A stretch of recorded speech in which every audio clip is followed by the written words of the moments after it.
దేవునికి మహిమ కలుగును గాక. హల్లెలూయా, హల్లెలూయా. ఈ యొక్క పునరుత్థానపు ఆరాధనకు కూడా వచ్చిన మీ అందరికి కూడా నా హృదయపూర్వక వందనాలు తెలియజేస్తూ ఉన్నాను. గడిచిన 4 మాసాలు 2024 సంవత్సరంలో మన నుండి 4 మాసాలు గడిచిపోయాయి.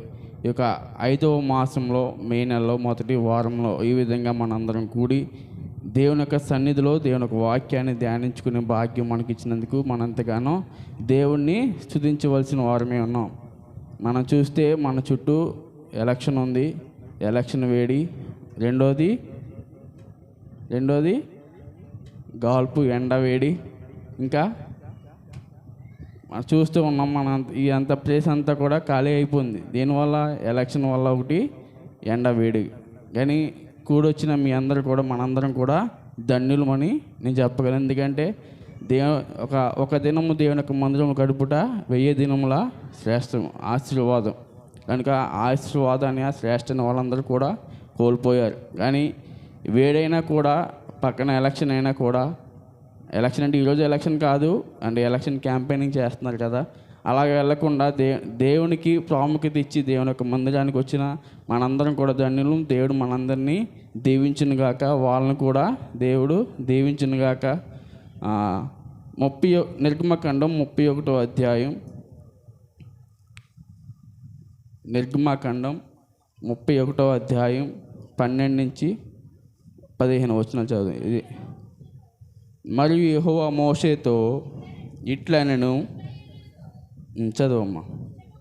నిజముగా మీరు నేను నియమించిన విశ్రాంతి దినములను ఆచరింపవలెనను, మిమ్మును పరిశుద్ధపరచు యెహోవాను నేనే అని తెలుసుకున్నట్లు, చదువమ్మా,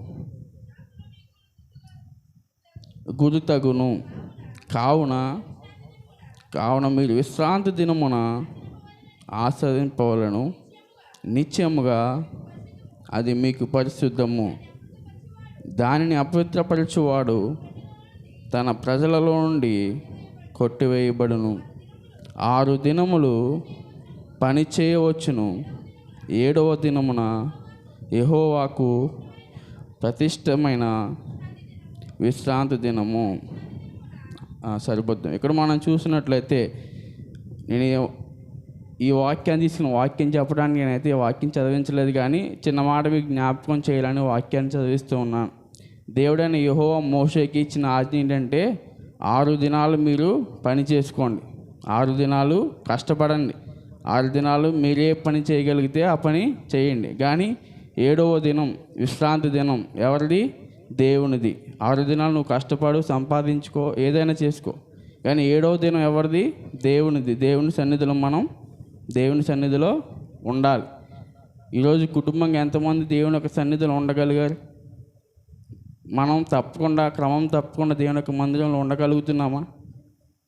కనుక నేను చెప్పేది ఏంటంటే, మనం 6 రోజులు నువ్వు ఏ పని చేయగలిగితే ఆ పని చేసుకో.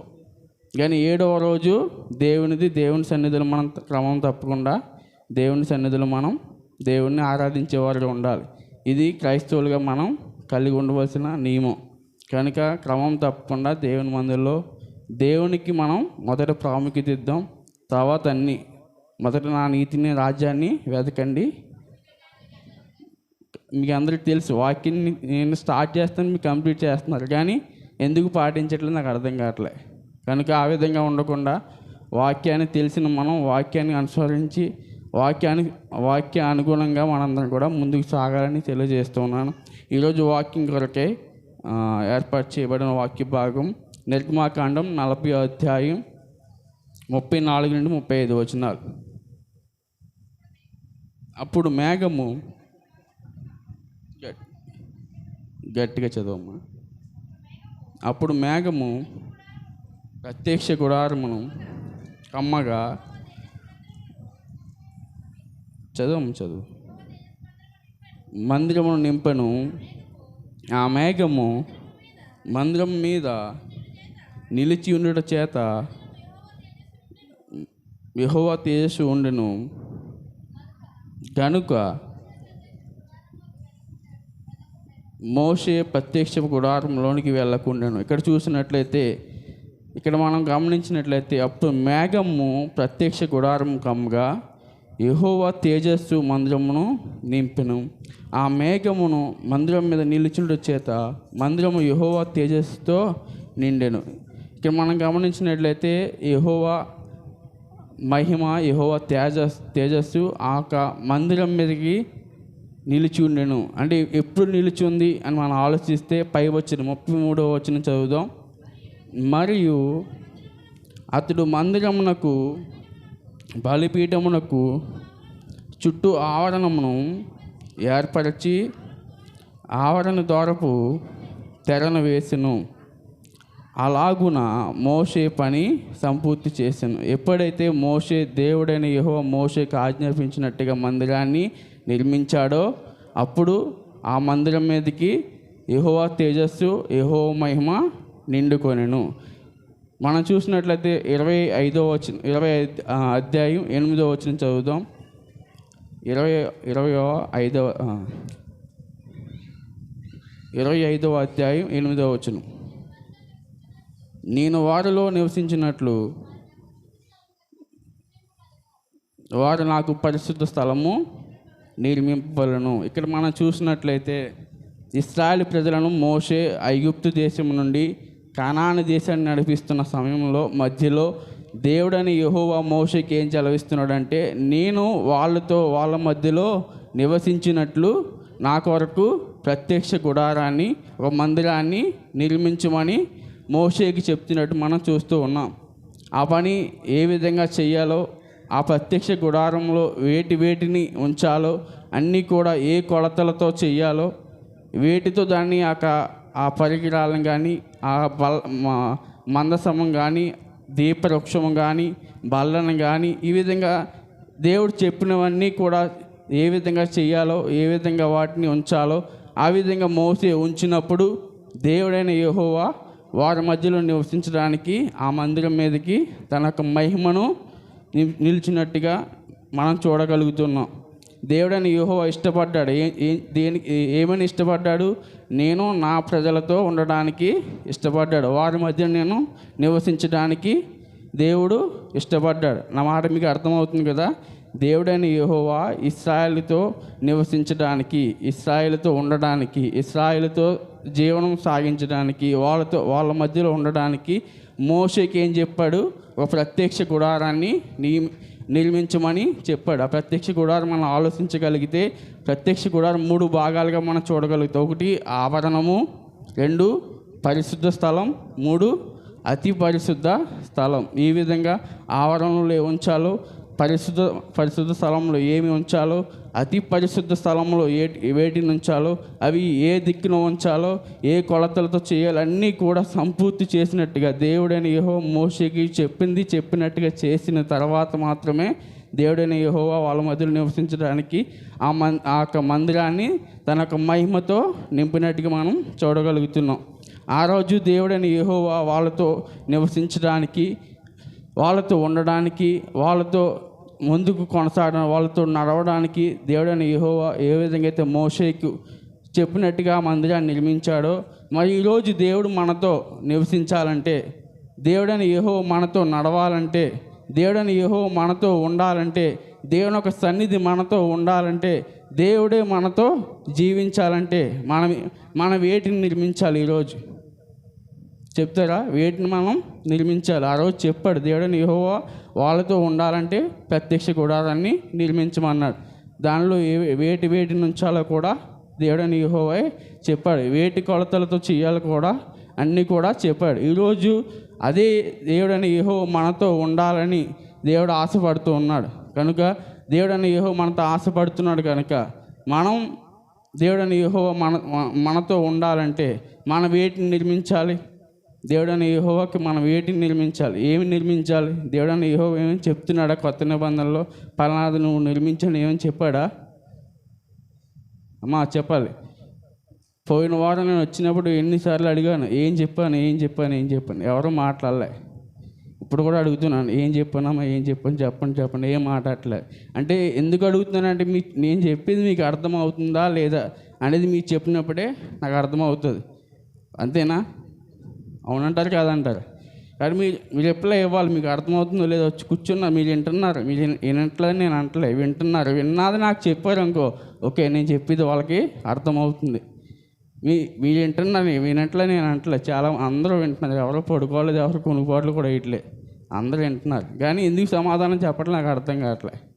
నేను తెలుగులోనూ మాట్లాడుతున్నాను, మీకు అంతే కదా, మీ అందరికీ అర్థం అవుతుంది కదా, వింటున్నారు కదా. కాబట్టి నేను అడిగినప్పుడు నాకు సమాధానం చెప్తే నేను చెప్పేది మీకు అర్థమవుతుందో లేదో నాకు తెలుస్తుంది.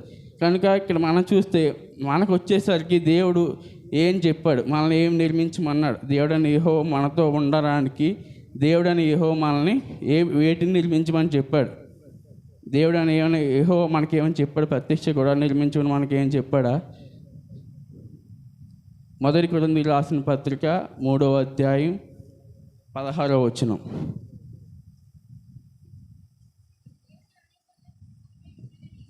మీరు దేవుని ఆలయమై ఉన్నారు. సరిపోద్దాం. మిగతా మనం చూస్తే మనమేమి వేరే వేరే గుడారాలు మనం కట్టవలసిన అవసరం లేదు, వేరే వేరే మందిరాలు మనం కట్టవలసిన అవసరం లేదు. మనమే దేవుని యొక్క ఆలయమై ఉన్నాం. అక్కడ చూస్తే దేవుడు నివసించడానికి గుడారాన్ని కడితే, ఇక్కడ మనకు వచ్చేసరికి మనమే దేవుని యొక్క ఆలయమై ఉన్నాం. ఎంతమంది గమనించారు? మనమే దేవుని యొక్క ఆలయం అని తెలుసా మీకు? అసలే ఎప్పుడైనా విన్నారా? ఎప్పుడైనా చదివారా? మనమే దేవుని యొక్క ఆలయం. కనుక మనం వేటిని మన హృదయం ఈ యొక్క ఆలయంలో ఉంచితే దేవుడు మనతో ఉంటాడు, దేవుడు మనతో నడుస్తాడు, దేవుడు మనల్ని ముందుకు కొనసాగిస్తారనే విషయాలు మనం నేర్చుకుందాం. మొదటిగా మనం చూడగలిగితే, నేను ఒక స్టోరీ చెప్పాలని ఆశపడుతున్నా. ఒక విశ్వాసి, ఒక సంఘంలో విశ్వాసి, ఆవిడ పేరు సారా. ఆవిడ క్రైస్తవ కుటుంబంలో జన్మించిన స్త్రీ. చిన్ననాటి నుంచి మందిరానికి వెళ్తూ వస్తూ ఉండేది. ఒకనొక సమయంలో తన యొక్క భవిష్యత్తుని బట్టి ఏం చేయాలో తెలియక, ఎలా వెళ్ళాలో తెలియక, ఎక్కడికి వెళ్ళాలో తెలియక, తన జీవితంలో ఒక గందరగోళమైన పరిస్థితి తను ఎదుర్కొన్న సమయం అది. ఏం చేయాలో తెలియదు, ఎటు వెళ్ళాలో తెలియదు. తన జీవితం అంతా ఏదో ఆవిడికి మనశ్శాంతి లేదు, సమాధానం లేదు. తన భవిష్యత్తుని బట్టి గందరగోళం పడుతున్న పరిస్థితి. మందిరానికి వెళ్తున్న స్త్రీయే మందిరానికి వెళ్తుంది, కానీ ఏదో తెలియని వేదన, గందరగోళం పరిస్థితి. అదేవిధంగా మందిరానికి కొనసాగుతూ ఉంది. ఒక రోజు ఇది ఇలాగే ఆదివారాన్ని వాక్యాన్ని పాస్టర్ గారు వాక్యాన్ని చెప్తూ యోహాను సువార్త 14వ అధ్యాయం 6వ వచనం చెప్తాడు, నేనే మార్గమును సత్యమును జీవనై ఉన్నాను. ఈ వాక్యాన్ని చెప్తున్నప్పుడు ఏ విధంగా అయితే కొందరు ఆ యొక్క సంఘంలో కానీ కొందరు భక్తులు ఏ విధంగా అయితే యేసు ప్రభువుకు తన జీవితాలను సమర్పించుకున్నప్పుడు వారి యొక్క జీవితాలు ఏ విధంగా మార్చబడ్డాయో అని చెప్పి సేవకుడు వాక్యాన్ని చెప్తున్నప్పుడు ఈవిడ కూడా ఆ వాక్యాన్ని విన్నది. ఆ సమయంలో దేవుడే ఈమెతో మాట్లాడినట్టు ఆమె గ్రహించి, నేనే ఈరోజు నాకు ఎటు వెళ్ళాలో తెలియని పరిస్థితుల్లో నేనున్నాను, ఏ మార్గంలో వెళ్ళాలో తెలియని పరిస్థితుల్లో నేనున్నాను, ఏం చేయాలో తెలియని పరిస్థితుల్లో నేనున్నాను. కానీ ఈరోజు వాక్యం దేవుడు నాతోనే మాట్లాడాడు, నేనే మార్గమును, నేనే సత్యమును, నేనే జీవమునై ఉన్నాను. ఎప్పుడైతే ఆ మాట విన్నదో దేవుడు నాతో మాట్లాడాడని చెప్పి తన జీవితాన్ని ఏ విధంగా అయితే కొందరు భక్తులు వాళ్ళ యొక్క జీవితాలని దేవుని సమర్పించినప్పుడు వాళ్ళ యొక్క జీవితాలు ఏ విధంగా మార్చబడ్డాయో అన్నీ విన్నప్పుడు ఈమె కూడా ఒక డిసిషన్ తీసుకుంది. ఏమని? నేను కూడా నా జీవితాన్ని దేవునికి సమర్పిస్తాను. దేవుని మీద విశ్వాసం ఉంచింది. అప్పటి వరకు మందిరానికి వెళ్ళేది కానీ దేవుని యొక్క శక్తిని ఎరగకుండా, దేవుని మీద విశ్వాసం లేకుండా ఏదో వెళ్తూ వస్తూ ఉండేది. కానీ ఎప్పుడైతే ఆ రోజు వాక్యం విన్నదో ఏమని? దేవుడే నాకు మార్గము, దేవుడే సత్యము, దేవుని అందే నాకు జీవం అని ఎప్పుడైతే ఆ యొక్క మాటలు విన్నదో తన జీవితాన్ని యేసు ప్రభుకి సమర్పించుకున్నప్పుడు తన జీవితంలో అప్పటి వరకు లేనటువంటి సమాధానం ఎప్పుడైతే దేవుని యొక్క మందిరంలో దేవునికి తన జీవితాన్ని సమర్పించుకుందో తన జీవితంలో సమాధానాన్ని చూడగలిగింది. దేవునికి మహిమ కలుగును గాక. హల్లెలూయా. మనం ఆరాధిస్తున్న దేవుడు ఎవరు? యెషయా గ్రంథం 6:9 ఉంటుంది. ఆలోచనకర్త, సమాధానకర్త, నిత్యుడగు తండ్రి అని. మనం ఆరాధిస్తున్న దేవుడు సమాధానం ఇచ్చే దేవుడు, ఆలోచన ఇచ్చే దేవుడు. ఏ పరిస్థితిలో మనం ఏం చేయాలో తెలియని పరిస్థితిలో మనకి ఆలోచన ఇచ్చే దేవుడు. కనుక ఆమె గ్రహించింది, ఆమె తెలుసుకున్నది, ఆమె తన యొక్క జీవితాన్ని యేసు ప్రభుకి సమర్పించుకుంది. ఎప్పుడైతే యేసు ప్రభుకి సమర్పించుకుందో తన జీవితంలో లేనటువంటి సమాధానాన్ని పొందుకున్నది. అమ్మ, అర్థమవుతుంది కదా? దేవునికి మహిమ కలుగును గాక. హల్లెలూయా, హల్లెలూయా. నేను ఎవరి కోసం చెప్తున్నాను? ఎవరి కోసం చెప్తున్నాను నేను? ఆగరి కోసమా? అమ్మ ఎవరు? సారా. ఆమె ఒక విశ్వాసి, మనకులాంటి ఒక సంఘంలో విశ్వాసి. తన జీవితంలో లేనటువంటి సమాధానాన్ని ఎప్పుడు పొందుకుందంట? యేసు ప్రభుకి తన జీవితాన్ని సమర్పించినప్పుడు. యేసు ప్రభువే దేవుడు, ఆయన అందే నాకు నిత్య జీవం అని ఎప్పుడైతే తెలుసుకున్నదో ఆమె యొక్క జీవితంలో ఏం వచ్చింది? సమాధానం వచ్చింది. తన జీవితానికి ఒక విలువ వచ్చింది. ఆమె గ్రహించింది, ఈ యొక్క జీవితం వ్యర్థమైన జీవితం కాదు. దేవుడు నన్ను నిర్మించలేదు. నన్ను ఒక ప్రణాళికతో దేవుడు నన్ను నిర్మించాడని తన యొక్క జీవితం యొక్క విలువ తెలుసుకున్నది. కనుక ఇక్కడ మనం గ్రహించినట్లయితే ఆ యొక్క యోహాను సువార్త 14:6 మనం చూసినట్లయితే నేనే మార్గము, నేనే సత్యము, నేనే జీవం అని వాక్యం సెలవిస్తూ ఉంది. కనుక ఇక్కడ మనం గ్రహించినట్లయితే ఎంతమంది ఈరోజు దేవుని మనం అంగీకరించాం? ఎంతమంది దేవుని మనం ఆయన ద్వారానే మనం నిత్య రాజ్యానికి వెళ్ళగలమని, ఎంతమంది ఆయన ద్వారా ఆ యొక్క నిత్యులకు తండ్రి వద్దకు పరలోక రాజ్యానికి వెళ్ళగలమని ఈరోజు ఎంతమంది దేవునికి సమర్పణ చేసుకున్నారు? ఎంతమంది దేవుణ్ణి విశ్వాసం ఉంచుతున్నారు? ఒక తండ్రి అయిన దేవుని వద్దకు యేసు ప్రభు ద్వారానే మనం వెళ్ళగలమని ఎంతమంది అంగీకరించాలి? ఈ ఉదయకాలం మనందరం కూడా ప్రశ్నించుకోవాలి. దేవుడు మాట్లాడుతున్నాడు. మోషేకి సెలవిచ్చినట్లుగా మోషే మొత్తం ఆ ప్రతిష్ఠ కూడా నిర్మించినట్లయితే మనకి ఈరోజు దేవుడు మనతో ఉండాలంటే మొదటిగా మన హృదయాన్ని మనం విశ్వాసంతో మనం కట్టుకోవాలి. విశ్వాసంతో మన హృదయాన్ని మనం కట్టుకోవాలి. ఒక వాక్యం సెలవిస్తుంది కదా, నేనే మార్గం అంటున్నాడు. ఎక్కడికి? తండ్రి వద్దకు వెళ్ళాలంటే నేనే మార్గం అంటున్నాడు. ఎవరు చెప్పాలి? ఎవరు? యేసు ప్రభు. ఈరోజు ఎంతమంది యేసు ప్రభుని విశ్వాసం ఉంచారు? ఎంతమంది యేసు ప్రభుని నమ్ముకున్నారు? ఈరోజు యేసు ప్రభుని నమ్ముకుని కూడా ఇంకా విశ్వాసం లేకుండా, దేవుని మీద విశ్వాసం లేకుండా ముందుకు కొనసాగుతున్న జీవితాలు ఎంతమందికి లేవు? ఈరోజు మనం పూర్తిగా దేవుని మీద ఆధారపడుతూ ఉన్నామా? మనం పూర్తిగా మన విశ్వాసం దేవుని మీద ఉందా? ఏదైనా కార్యం చేయాలంటే ముందుగా దేవుడి మీద విశ్వాసం ఉంచుతాం. కాసేపటికి మళ్ళీ అల్ప విశ్వాసం వచ్చేది. చేస్తారంటావా, చేయడంటావా? అవునంటారు కాదంటారా? మనం పూర్తిగా దేవుడి మీద మనం ఆధారపడగలుగుతున్నామా? దేవుడి మీద మనం పూర్తిగా మనం విశ్వాసాన్ని ఉంచగలుగుతున్నామా? ఈరోజు మనం చూసినట్లయితే మత్తయి సువార్త 14వ అధ్యాయం కానీ 17వ అధ్యాయం కానీ మనం చూసినట్లయితే 14వ అధ్యాయం 30వ నుంచి చదువుదాం.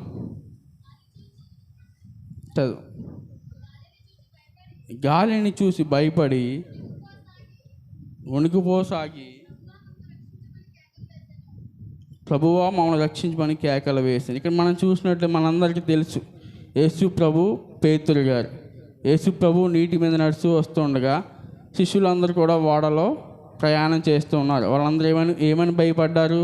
ఒక భూతం వస్తుంది, ఒక దెయ్యం వస్తుంది చెప్పి వాళ్ళు భయపడ్డారు. భయపడకండి నేనేం చెప్పి వాళ్ళకి చెప్పినప్పుడు నేను కూడా నడుస్తానని చెప్పి పేతురు అడిగినప్పుడు యేసు ప్రభు ఏం చెప్తాడు? పేతురికి రమ్మని చెప్తాడు. పేతురు వాటర్ మీద నడుచుకుంటా వెళ్తాడు. అసలు వాటర్ మీద నడవడం మనకి సాధ్యం అంటారా? సాధ్యమా? అసలే వాటర్ మీద నడవడం మనకు సాధ్యమా? అటువంటిది పేతురు యేసు ప్రభు నడిచినట్టుగానే పేతురు కూడా వాటర్ మీద నడుచుకుంటూ వస్తున్నాడు. ఇక్కడ మనం గమనించినట్లయితే అప్పటి వరకు విశ్వాసం ఎవరి మీద ఉంది? యేసు ప్రభు మీద ఉన్నటువంటి విశ్వాసం సడన్గా ఏమైపోయిందంటే తన చుట్టూ ఉన్నటువంటి ప్రపంచాన్ని చూసినప్పుడు ఏమవుతుంది? గాలిని చూసి ఏమేస్తుందంట? గాలిని చూసి భయపడి మునిగిపోసాగినంట. నీటి మీద నడిచిన వ్యక్తి సడన్గా మునిగిపోతున్నాడంటే తన విశ్వాసాన్ని కోల్పోయాడు. మనం గ్రహించాలి మన యొక్క విశ్వాసం ఏ విధంగా ఉంది. ఈరోజు దేవుడు మనతో నివసించాలంటే, దేవుడు మనతో ఉండాలంటే, దేవుడు మనతో నిత్యము జీవించాలంటే, దేవుడు మనతో నడవాలంటే ఫస్ట్గా మనం మన హృదయాన్ని విశ్వాసంతో కట్టుకోవాలి. దేవునికి మహిమ కలుగును గాక. హల్లెలూయా. పిల్లలు వెళ్తారు, వాళ్ళు వెళ్ళనివ్వండి. ఈ సమయం మళ్ళీ రాదు. మళ్ళీ వారం వరకు ఈ ఆదివారం రాదు. ఆదివారం 6 దినాలు మీ పని చేసుకోండి, మీరు ఏదైనా చేసుకోండి. కానీ 7వ దినం దేవునిది కనుక దేవుని మందిరం ఉన్నాం. దేవుని యొక్క మాటల మీద మనం మనసు ఉంచుదాం. ఎందుకు చెప్తున్నానంటే నా మీద మీరు కోపం రావచ్చు, పదే ఎందుకు చెప్తున్నామని. వినాలి. విని దానికి అనుగుణంగా మనం నడిచినప్పుడు మనం నిత్య రాజ్యానికి వెళ్ళగలుగుతాం. రోజు ఈ మాటలు వినాం కదా. మనం వినే మాటలన్నీ వేరే, మనం చూసేవన్నీ కూడా వేరే. కానీ ప్రత్యేకించబడిన సమయంలో ఈ విధంగా మనందరం కూడి ఉన్నాం కనుక ఈ మాటల మీద మనం శ్రద్ధ ఉంచుదాం. దేవుడు మాట్లాడుతున్నప్పుడు దేవుడి మాట మీద మనం మన యొక్క మనసు ఉంచుకుందాం. మొదటిగా మన యొక్క హృదయాన్ని విశ్వాసంతో మనం కట్టుకున్నప్పుడు దేవుడు మనతో ఉంటాడు, దేవుడు మనతో నివసిస్తాడు. దేవుడు మనతో ఉండాలని ఆశపడుతున్నాడు కనుక ఆ యొక్క మోషే ప్రత్యక్ష కూడా నిర్మించినప్పుడు ఏ విధంగా అయితే ఇశ్రాయేలు ప్రజలతో దేవుడు ఉండడానికి ఇష్టపడ్డాడో, ఈరోజు మనతో దేవుడు ఉండాలంటే దేవుడు ఉండడానికి ఆశపడుతున్నాడు కనుక మొదటిగా మనం ఏం చేయాలి? మన యొక్క హృదయాన్ని మనమే దేవుని యొక్క ఆలయమే ఉన్నాం కనుక ఈ ఆలయాన్ని మొదటిగా మనం విశ్వాసంతో కట్టుకోవాలి. ఇంకా మనం చూస్తే 17వ అధ్యాయంలో ఆవగింజంత విశ్వాసం ఉంటే చాలు అని ఉంటుంది. ఆవగింజంత విశ్వాసం ఉంటే చాలు, ఈ కొండను వెళ్ళి సముద్రంలో పడమంటే పడుతుంది అంటాడు. అంటే కొండ వెళ్ళి పడమని చెప్తున్నాడు. అంటే ఎంత ఉంది? ఆవగింజ ఎంత ఉంటుంది? ఆవగింజ మన చేతికి దొరుకుతుంది? ఆవగింజ దొరకదు. అంత విశ్వాసం కూడా ఈరోజు మనలో లేదు.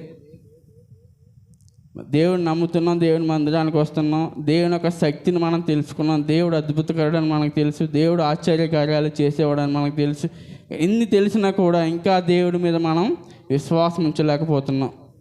కనుక మొదటిగా నేను చెప్తున్నాను, దేవుడు మనతో నివసించాలంటే, దేవుడు మనతో ఉండాలంటే, దేవుడు మనతో నడవాలంటే మొదటిగా మన యొక్క హృదయమే దేవుని యొక్క ఆలయము కనుక ఈ ఆలయాన్ని మొదటిగా మనం విశ్వాసంతో కట్టుకోవాలి. దేవుడి మీద మనం విశ్వాసం ఉంచాలి.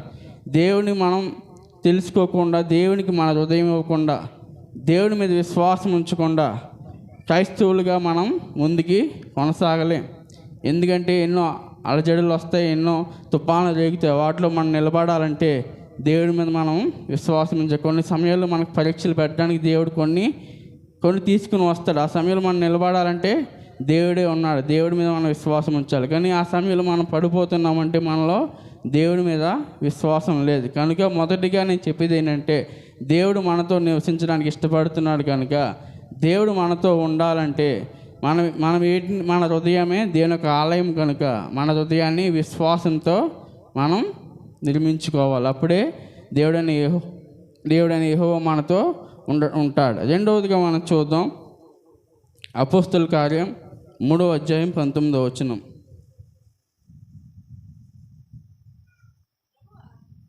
ప్రభువా వచ్చినట్లు చదవమ్మా.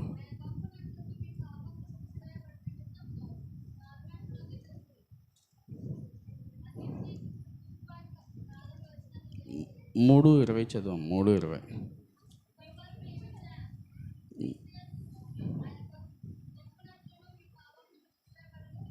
మీ కొరకు నియమించిన క్రీస్తు యేసును ఆయన పంపునట్లు మీ పాపములు తుడిచివేయబడు నిమిత్తమును మారు మనసు నొంది తిరుగుడి. ఇక్కడ మనం గమనించినట్లయితే రెండవదిగా దేవుడు మనతో నివసించాలంటే, దేవుడు మనతో ఉండాలంటే, దేవుడు మనతో నిలవాలంటే రెండవదిగా మనం చేయవలసింది చదువుదాం. ఇక్కడ మనం చదివిన వాక్య భాగంలో మనం చూసినట్లయితే మీ పాపములు తుడిచివేయబడు నిమిత్తము మారు మనసు నుండి తిరుగుడి. దేవునికి మహిమ కలుగును గాక. హల్లెలూయా, హల్లెలూయా. రెండవదిగా మనం చూస్తే మీ పాపములు తుడిచివేయబడినట్లు తుడిచివేయబడి నిమిత్తము మారు మనసు నుండి తిరుగుడి. ఇక్కడ మనం చూసినట్లు ఇక్కడ కూడా ఒక వ్యక్తి కోసం నేను చెప్పాలని ఆశపడుతుంది. ఇతని పేరు డేవిడ్. అతను కూడా విశ్వాసే, దేవుని యొక్క మందిరాల్లో కొనసాగుతున్న వ్యక్తి. ఇతను ఒక వ్యాపారవేత్త.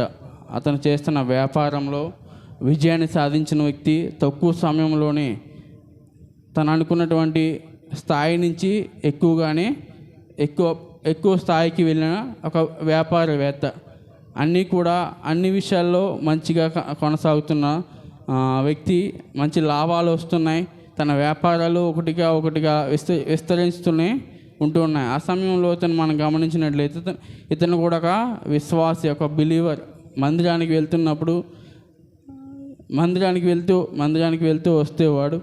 ఇతను మనం గమనించినట్లయితే ఇతను వ్యాపారవేత్త కదా. ఇతను చేసే కొన్ని నియమాలు కానీ తీసుకున్నటువంటి కొన్ని నిర్ణయాలను బట్టి చుట్టుపక్కల ఉన్నటువంటి వారికి చాలా ఇబ్బందికరంగా ఉండేది.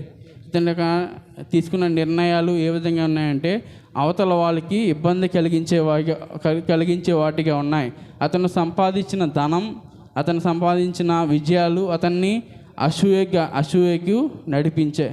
అతన్ని ఏ విధంగా అతన్ని దురాశకు నడిపించే అతని యొక్క వ్యాపారం, అతని యొక్క డబ్బు, అతని యొక్క విజయం వేటికి బాటలు వేసిందంటే తాను దురాశకి వెళ్ళే మార్గాన్ని సమకూర్చే. ఇక్కడ మనం గమనించినట్లయితే ఈ యొక్క డేవిడ్ కోసం మనం చూసినట్లయితే మందిరానికి వెళ్ళాడు. భౌతికంగా ధనాన్ని సంపాదించిన, భౌతికంగా తన వ్యాపారం అభివృద్ధి చెందిన, ఆత్మీయంగా తన అపరాధ భావం కలిగి ఉన్నాడు. నా మాట అర్థమవుతుంది కదా. భౌతికంగా అతను ఆస్తిని సంపాదించిన, వ్యాపారం విస్తరించిన, ధనం సంపాదించిన, తను అనుకున్నటువంటి అన్ని విషయాల్లో విజయం సాధించినా కూడా భౌతికంగా తను అనుకున్న అన్ని విషయాల్లో తను అభివృద్ధి చెందిన, ఆత్మీయంగా మాత్రం తనకు అపరాధమైనటువంటి ఒక భావన ఉండిపోయింది అతనిలో. మందిరానికి వెళ్ళి వాక్యం వింటూ ఉండగా వాక్యం మధ్యలో సేవకుడు ఈ విధంగా చెప్తున్నాడు. ఇప్పుడు చదివాం కదా, మీ పాపములను 3:20 మీ కొరకు నియమించిన క్రీస్తు యేసును ఆయన పంపునట్లు మీ పాపములు తుడిచివేయబడి నిమిత్తము మారు మనసు నుండి తిరుగుడి. ఇక మనం చూసినట్లయితే ఇతని ఈ వాక్యంతో దేవుడు ఆయనతో మాట్లాడాడు. తాను చేస్తున్నది కరెక్ట్ కాదు, నా వల్ల అవతల వాళ్ళు ఇబ్బంది పడుతున్నారు, నేను తీసుకున్నటువంటి కొన్ని నిర్ణయాలు అవతల వాళ్ళకి ఇబ్బంది కలిగిస్తున్నాయి, నేను చేస్తున్న ఈ వ్యాపారం చాలామందికి ఇబ్బందిగా ఉందని అతనికి ఫీల్ అయినప్పుడు దేవుడు అతనితో మాట్లాడినప్పుడు అతను ఏం చేశాడంటే దేవుని ఎదుట తాను చేస్తున్న అపరాధాలన్నీ కూడా ఒప్పుకొని విడిచిపెట్టి దేవునికి ఆ రోజు తన హృదయాన్ని అర్పించాడు. మనం చూసినట్లయితే సామెతలు 28:13 అతిక్రమము దాచిపెట్టేవాడు వర్ధిల్లడు, వాటిని ఒప్పుకొని విడిచిపెట్టు కనికరం పొందుతాడు. ఇక్కడ మనం చూసినట్లయితే అతిక్రమలు దాచిపెట్టేవాడు వర్ధిల్లడు, వాటిని ఒప్పుకొని విడిచిపెట్టేవాడు కనికరాన్ని పొందుతాడు. ఇక్కడ మీరు కూర్చున్న మీరు అనొచ్చు, మేమే అపరాధం చేసామండి, మేము అతిక్రమం చేసామండి, మాలో ఏ పాపం ఉందని చెప్పి ఒప్పుకోమంటున్నారు మీరు అనొచ్చు. ఇక్కడ కూర్చున్న ఎవరైనా ధైర్యంగా గుండెల మీద చేసుకుని నేను నీతిమంతునండి, నాలో ఏ పాపం లేదని చెప్పగలరా? ఇక్కడ కూర్చున్న మనందరం కూడా మన గుండెల మీద చేసుకుని ధైర్యంగా నాలో ఏ పాపం లేదు, నాలో ఏ అతిక్రమం లేదు అని ధైర్యంగా చెప్పగలమా? ఆజ్ఞ అతిక్రమమే పాపం. మరి ఎన్నిసార్లు మనం ఆజ్ఞను మీరా దేవుని మందిరానికి వెళ్ళాలని తెలుసు, కానీ దేవుని మందిరానికి చాలాసార్లు మనం రాకుండా మానేసాం. దేవుని మందిరానికి వస్తున్న మనం ప్రార్థన చేయాలని మనకు తెలుసు. ఉదయం మన సమయం ఉన్నప్పుడు దేవునితో మనం ప్రార్థన చేయాలని మనకు తెలుసు. ఎన్నిసార్లు దేవుని ఎదుట మనం ప్రార్థన చేయకుండా మన యొక్క సమయాన్ని మనం గడిపాం. మనందరికీ తెలుసు. మనందరం కూడా వాక్యాన్ని చదవాలని మనందరికీ తెలుసు.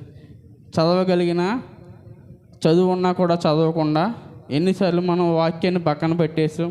ఇవన్నీ మనం చూసినట్లయితే మనందరం కూడా ఆజ్ఞను అతిక్రమించాం. మనందరం కూడా ఆజ్ఞ అతిక్రమమే పాపం. మనందరం కూడా పాపులమే. ఇంకా చూస్తే ఎఫెసీయులకు రాసిన పత్రిక 2వ అధ్యాయం 1వ వచనం. ఎఫెసీయులకు రాసిన పత్రిక, మీ అపరాధముల చేతను మీ పాపముల చేతను మీరు చచ్చిన వారై ఉండగా ఆయన క్రీస్తు కూడా బ్రతికించే. మనందరం ఎవరంట?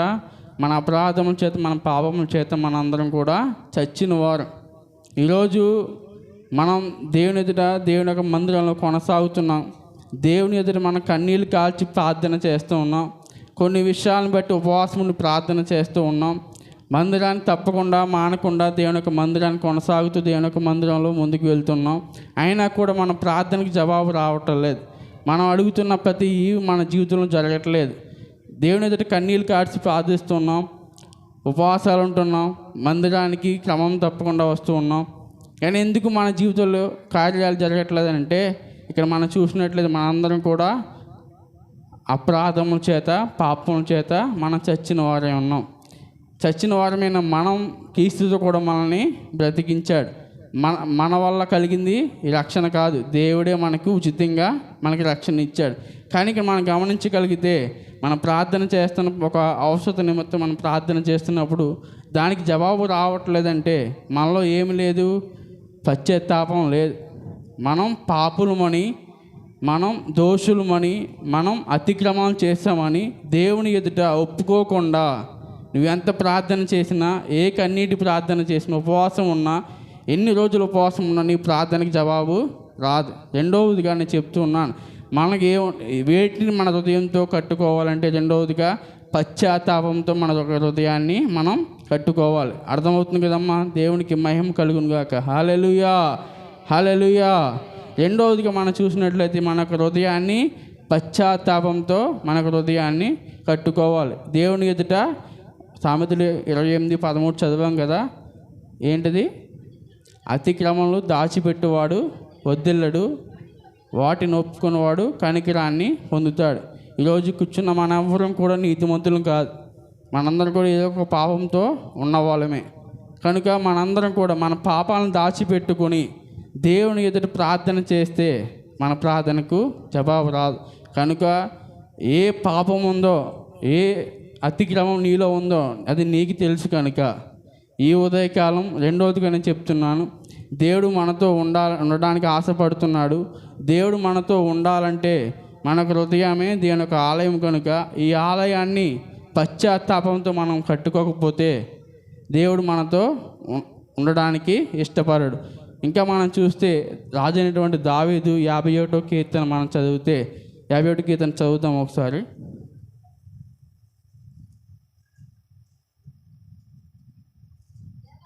దేవా, నీ కృప చొప్పున నన్ను కరుణింపుము,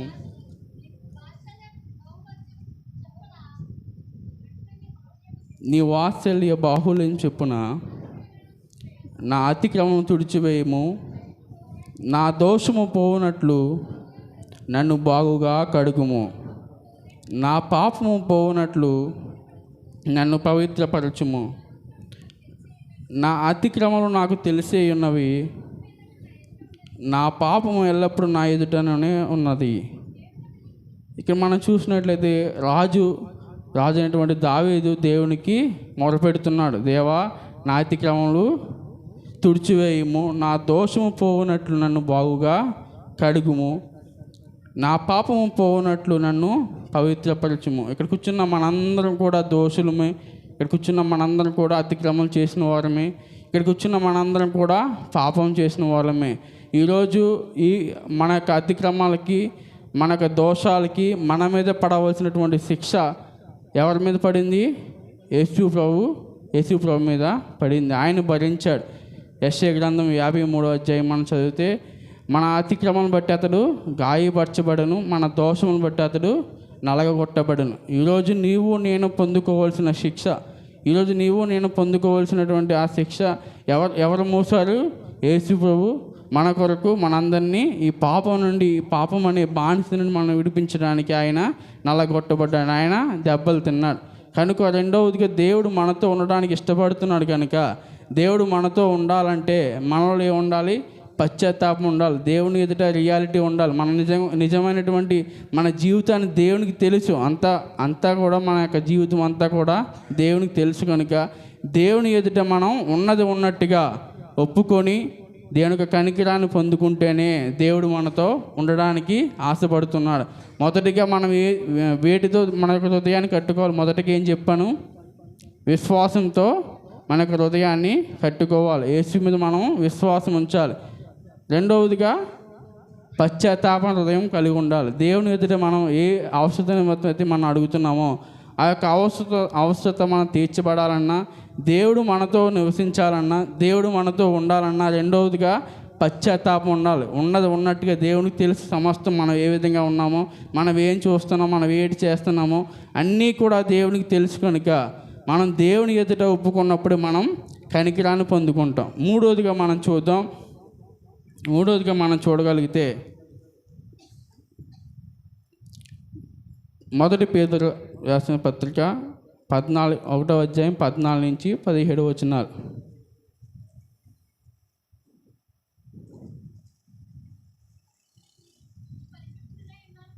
నేను పరిశుద్ధుడై ఉన్నాను కనుక మీరును పరిశుద్ధులై ఉండుడని రాయబడి ఉన్నది. చదువు.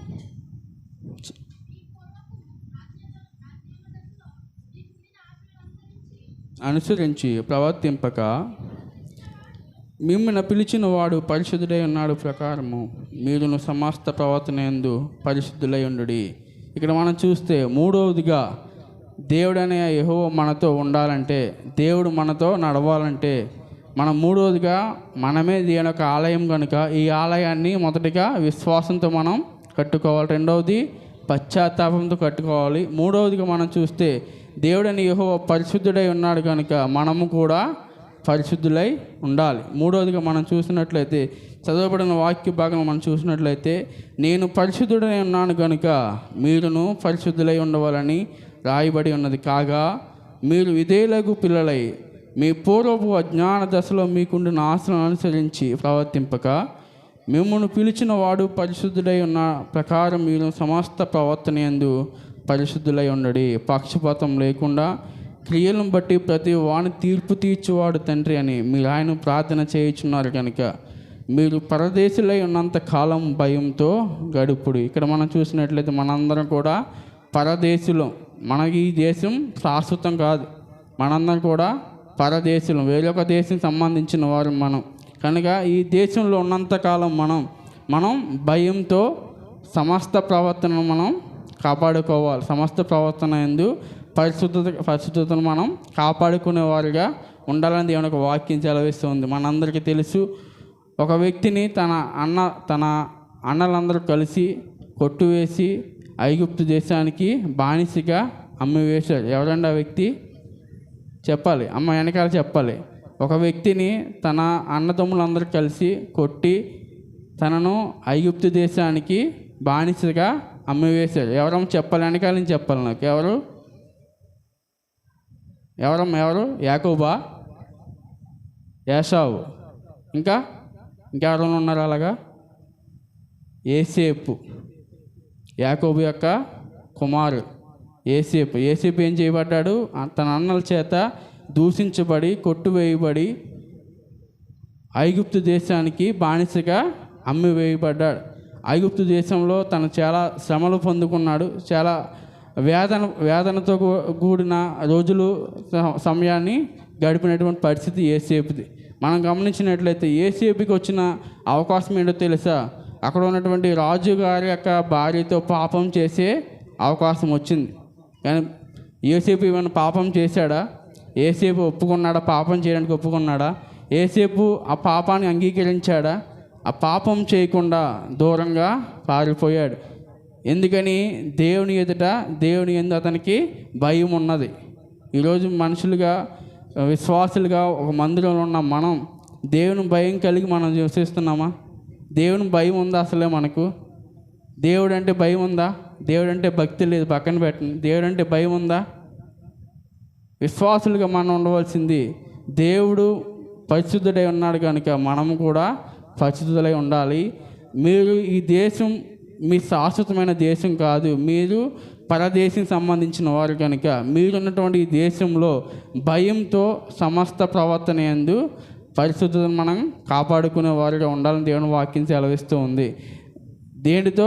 భయంతో సమస్త ప్రవర్తన యందు. అంటే మనకు భయం ఉంది అసలే? భయం లేదు. ఎక్కడ చూసినా క్రైస్తవులే పాపంలో ముందుంటున్నారు. ఈరోజు మనం చూస్తే పలానా సంఘ యవ్వన బిడ్డలు ఈ విధంగా పలానా పాపంలో చెక్కబడి ఉన్నారు. ఎక్కడ చూసినా ఇవే. క్రైస్తవులుగా మనకేం లేదు, భయం లేదు. దేవుడు అంటే భయం లేదు, దేవుడు అంటే భక్తి లేదు. కనుక మూడోదిగా నేను చెప్తున్నాను, దేవుడు మనతో ఉండాలంటే, దేవుడు మనతో నివసించాలంటే, దేవుడు మనతో నడవాలంటే ఏ విధంగా అయితే మోషేకి దేవుడని యెహోవా ఆజ్ఞాపించినట్టుగా ప్రత్యక్ష గుడారాన్ని నిర్మించాడో, చెప్పినట్టుగా ఆవరణలో ఏ ఉండాలో, పరిశుద్ధ స్థలంలో ఏ ఉండాలో, అతి పరిశుద్ధ స్థలంలో వేటిని ఉంచాలో, వేటిని ఏ ఉత్తర దిక్కున ఉత్తరం ఉంచాలి, ఉత్తరపు దిక్కున వేటిని ఉంచాలో, దక్షిణపు దిక్కున వేటిని ఉంచాలో అన్నీ కూడా ఏ సైజులో చేయాలో అన్నీ కూడా దేవుడని యెహోవా మోషేకి ఆజ్ఞాపించినట్టుగా మోషే పని సంపూర్తి చేసినప్పుడు దేవుని యొక్క మహిమ ఆ యొక్క మందిరం మీదకి వచ్చినట్టుగా మనం చూస్తూ ఉన్నాం, వాళ్ళతో నివసించినట్లుగా మనం చూస్తూ ఉన్నాం. ఈరోజు దేవుడని యెహోవా మనల్ని వేరే మందిరాలు మనల్ని నిర్మించమని చెప్పట్లేదు, కానీ మనమే ఆయన యొక్క ఆలయమై ఉన్నాం కనుక ఈ ఆలయంలో దేవుడు నివసించాలంటే మనం మొదటిగా మనం విశ్వాసంతో ఈ యొక్క మందిరాన్ని మనం కట్టుకోవాలి. విశ్వాసంతో మనం ఈ యొక్క మందిరాన్ని మనం నిర్మించుకోవాలి. రెండోది, పశ్చాత్తాపంతో ఈ యొక్క హృదయాన్ని, ఒక మందిరాన్ని మనం నిర్మించుకోవాలి. మూడోదిగా మనం చూస్తే మనం పరిశుద్ధత కలిగి ఉండాలి.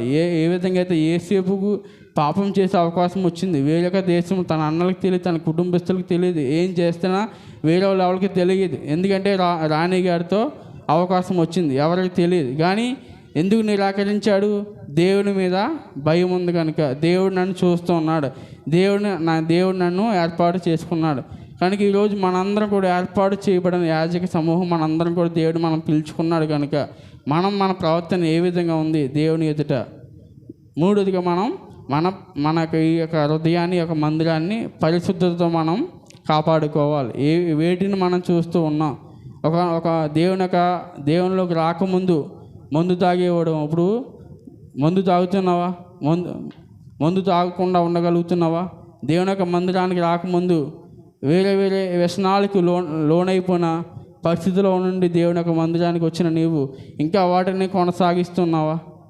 మనం ఆలోచించుకోవాల్సిన అవసరం ఎంతైనా ఉంది కనుక మూడవదిగా మనం చూసినట్లయితే ఈ యొక్క హృదయాన్ని, ఈ యొక్క ఆలయాన్ని మనం పరిశుద్ధతతో మనం కట్టుకోవాలి. ఓకే, ఎంత మంచిది, దేవుడు మనతో నివసిస్తానంటున్నాడు. దేవుడు నివసించాలంటే వేటిని మనం వేటితో యొక్క హృదయాన్ని కట్టుకోవాలో చెప్పారు. మరి ఆయన మనతో నివసిస్తే మనకు కలిగే లాభాలు ఏంటి? ఇంతవరకు బాగానే ఉంది, కట్టాడు, దేవుని యొక్క మహిమ వచ్చింది. ఇక్కడ కూడా మనల్ని హృదయాన్ని కట్టుకోమని చెప్పావు, వేటితో కట్టుకోమని చెప్పావు, అంతా బాగుంది. మరి అలా కట్టుకుంటే మనకు కలిగే లాభం ఏంటి? ఒక విషయాన్ని చెప్తాను. నిర్గమకాండం 33వ అధ్యాయం 14వ వచనం. అందుకు ఆయన, నా సన్నిధి నీకు తోడుగా వచ్చును, నేను నీకు విశ్రాంతి కలగజేతును. ద్వితీయోపదేశకాండం 31వ అధ్యాయం 6వ వచనం.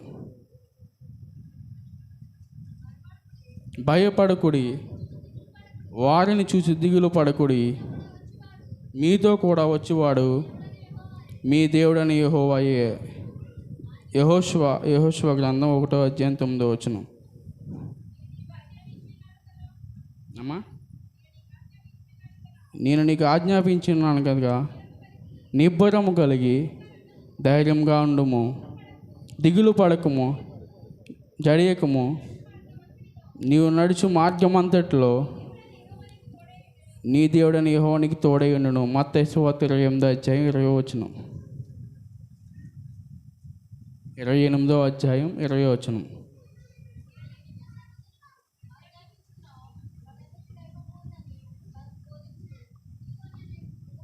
యుగ సమాప్తి వరకు సదాకాలము మీతో కూడా ఉన్నానని వారితో చెప్పాను. దేవునికి మహిమ కలుగును గాక. హల్లెలూయా, హల్లెలూయా. దేవుడు మనతో ఉండడానికి ఇష్టపడుతున్నాడు. దేవుడు మనతో ఉండాలంటే మనం వేటితో మన యొక్క హృదయం, దేవుని యొక్క ఆలమైనటువంటి ఈ హృదయాన్ని మనం కట్టుకోవాలి. మొదటికి చెప్పాలి అమ్మ, వెనక వాళ్ళు చెప్పాలి. మొదటిగా వేటితో మన యొక్క హృదయాన్ని, ఈ ఆలయమైనటువంటి ఈ హృదయాన్ని మనం కట్టుకోవాలి చెప్పాలి. వెనక వాళ్ళు చెప్పాలి. విన్నారు కదా నా మాట, మీకు అర్థమవుతుంది కదా, మీకు సౌండ్ వినబడుతుంది కదా.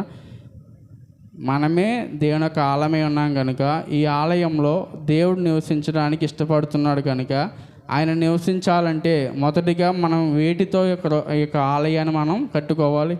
ఇటుకతోనా, సిమెంట్తోనా, దేనితో?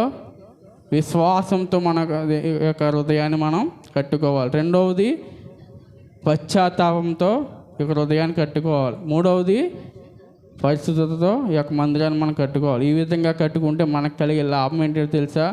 దేవుడని యెహోవా మనతో నిత్యము నడుస్తాడు.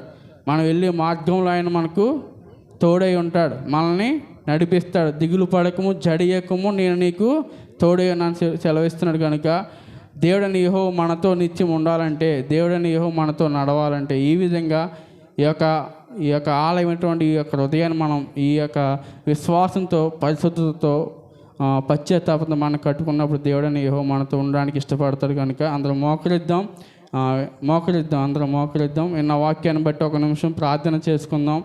మీకు ఏ విధంగా అయితే మీకు అర్థమైందో ఆ వాక్యాన్ని ఎత్తి ప్రార్థన చేయండి. ఈరోజు దేవా నాతో మాట్లాడినందుకు వందనాలు, ఈ వాక్యం ద్వారా నాతో మాట్లాడినందుకు వందనాలు.